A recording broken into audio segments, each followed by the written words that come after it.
Hello guys, welcome back to the channel.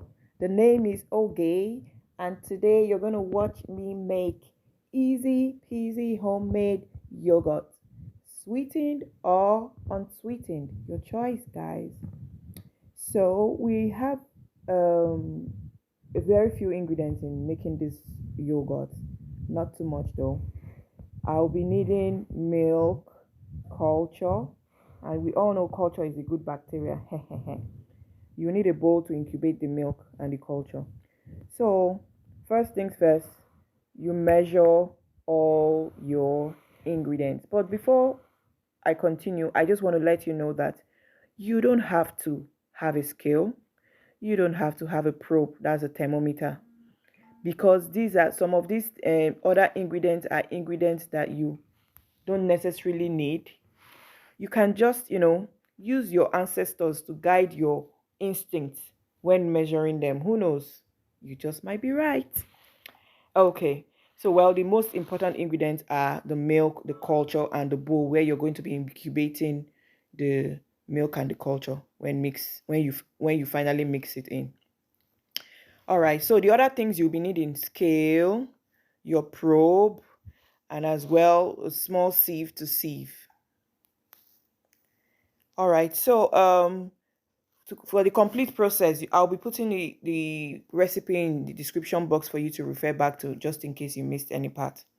All right. So um remember, don't forget to subscribe, don't forget to like, don't forget to comment, and don't forget to share. Thank you. So from the video, you can see I used my scale to measure the milk. The milk was 1,500 gram. I used the gram marking. And this is the culture. Now I'm going to measure 150. I use now I tripled this batch. You can actually just do, if you want to make for a small, you want to make a small portion, you can just use 500 ml of milk, because I mean, you might just be making for one or two persons. Here, we have it's a large family, so I just have to make this much for the family. And because I like to make it fresh, so I just make what we'll use once or twice, and whenever I need, I can always make.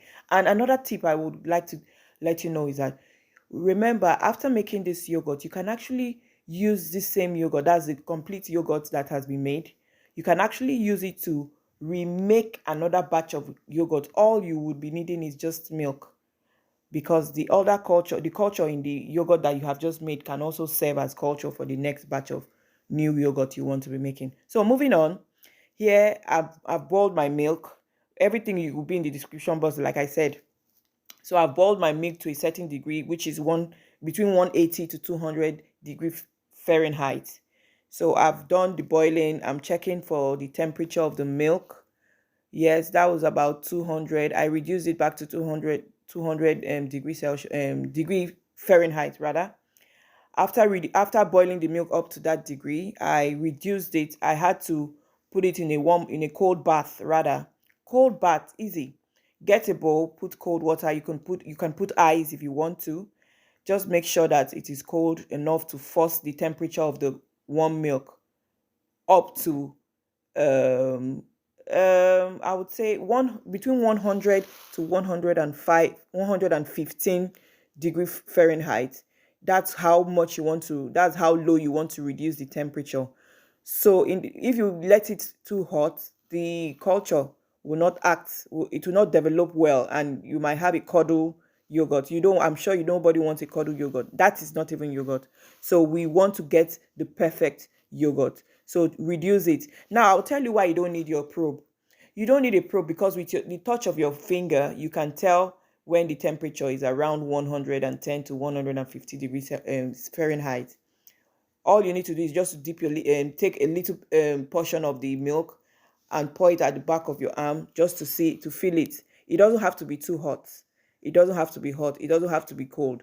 Just lukewarm temperature is about 110 degree Fahrenheit. So after you have done that, you mix in your culture with the milk. You first take a little bit of the milk and put in the culture and mix it in. Then you sieve it. While you're sieving it, you're just sieving for lump so that you don't have any milk lump. Because when boiling the milk, definitely some lump would develop. So you really don't want that in your yogurt. So you sieve it to get rid of any lump that is there. After sieving it, you stir it. Now it's time to incubate. Now you can see I've already prepared the bowl with towel around it just to keep it warm, because it depends on the temperature of where you are. You'll be needing, for your incubation, you'll be needing a warm temperate place like a store, a warm store, a food warmer. Yeah, sometimes I put it in a food warmer. Sometimes I put it in a warm oven. In this case, I actually used the warm oven. I just heated my oven to a very, very small, I like 2 minutes warm heating, and I was able to get the temperature I wanted for the yogurt to develop, and I was able to put it in to incubate for a certain number of time. Now watch.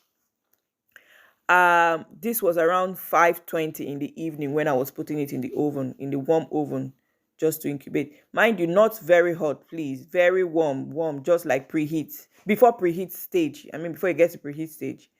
And this is me putting it around 5:22 p.m. in the evening. So by the following morning, this was around 7:24. So do the maths, you know how many hours that is to incubate. That's about that's over 12 hours, about 14 hours of incubation. So you see, you can incubate from 6 up to 20 hours. Like some people can incubate a whole day. But why wait that long? After 8 hours, if your stuff is ready, why not? I mean, I couldn't have woken up as early as 1 a.m. or 2 a.m. to remove it from incubation. But here it is, it's ready. The next morning it was ready. I checked it. The perfect homemade yogurt. Easy. So now there are variations. You can sweeten it, you can flavor it, you can do anything at this stage. But in this case, I wanted the plain yogurt and a little bit of sweetened yogurt. So I poured them in my containers, of which I'm going to refrigerate so that I can use it whenever I want. I mean, I just have like this, for me, this is 2 servings for my family, because we are going to be using it to enjoy our cereals and snacks. I mean, cake, biscuit, cookies, and all. But here they are going into the bottles to go into the freezer, rather into the fridge, and there you have it.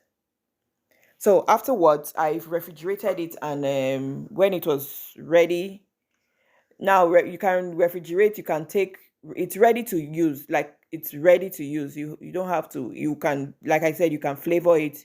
You can put your vanilla flavor. You can put your banana flavor. You can, put chocolate flavor. You can put some cocoa powder. Yeah, cocoa powder. But you have to shake it very well to get your chocolates and yogurt. I mean, you can. There are variations to this. So afterwards, I was able to, the leftover of what was left in the container, I sweetened it with some sugar and mixed it in, and I also refrigerated that one for later use. So enjoy. Don't forget to subscribe, don't forget to like, don't forget to comment, don't forget to share. I hope to see you some other time, but before I go, remember the description box has everything you need to know. The method, the ingredient, the measurement, everything you need to know is in the description box. Don't forget to refer to it whenever you think you are missing a point. Everything is there. That's my sweet yogurt, sweet yummy yogurt. So yummy. All right. I'll see you till some other time when we see. Thank you for watching. Thank you for liking. Thank you for subscribing. Thank you for commenting. Thank you for sharing as well. See you soon with another recipe bang. Thank you.